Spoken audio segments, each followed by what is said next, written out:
আলো আসবে এই গ্রুপে ছাত্রদের উপর গরম পানি ঢালার স্ক্রিনশট ফাঁস। শিল্পীদের কাজ শিল্পকর্ম করা, তবে শিল্পীদের রাজনৈতিক সচেতনতা থাকবে না তা নয়, কিন্তু শিল্পীরা যখন লোভে পড়ে ক্ষমতা প্রদর্শনের মাধ্যমে যোগ্যতার চেয়ে অধিক কিছু পাওয়ার নেশায় মত্ত থাকেন, তখন তারা ক্ষমতা কাঠামোর কাছাকাছি থাকার চেষ্টা করেন। আর বাস্তবতা হচ্ছে যে কোনো ক্ষমতাই এককভাবে দীর্ঘমেয়াদী হলে সেটা কোনো না কোনো মাত্রায় স্বৈরাচারী হতে বাধ্য। তখন স্বাভাবিকভাবেই সেই ক্ষমতা কাঠামোর সাথে সংশ্লিষ্ট সবাই স্বৈরাচারী হওয়ার পথে হাঁটেন। বাংলাদেশে সংগঠিত বিগত জুলাই এবং আগস্ট মাসের ছাত্র আন্দোলনের বিপক্ষে অবস্থান নেয়া কিছু শিল্পী সাংবাদিকদের স্ক্রিনশট সম্প্রতি ফাঁস এবং ভাইরাল হয় সামাজিক যোগাযোগ মাধ্যমে।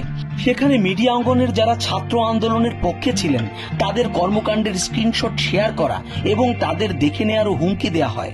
এমনকি একজন শিল্পী আন্দোলনরত ছাত্রদের উপর গরম পানি ঢেলে দেওয়ারও পরামর্শ দেন। শিল্পীরা সমাজের বিবেক, কিন্তু তাদের চিন্তা ভাবনা এবং মন মানসিকতা যদি এমন হয় তাহলে দেশ ও জাতি হতাশ এবং বিভ্রান্ত হতে বাধ্য।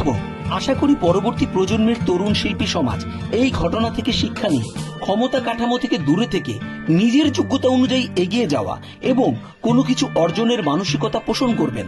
এই ভুল থেকে শিক্ষাই হোক পরবর্তী শিল্পী সমাজের জন্য একমাত্র দিক নির্দেশনা।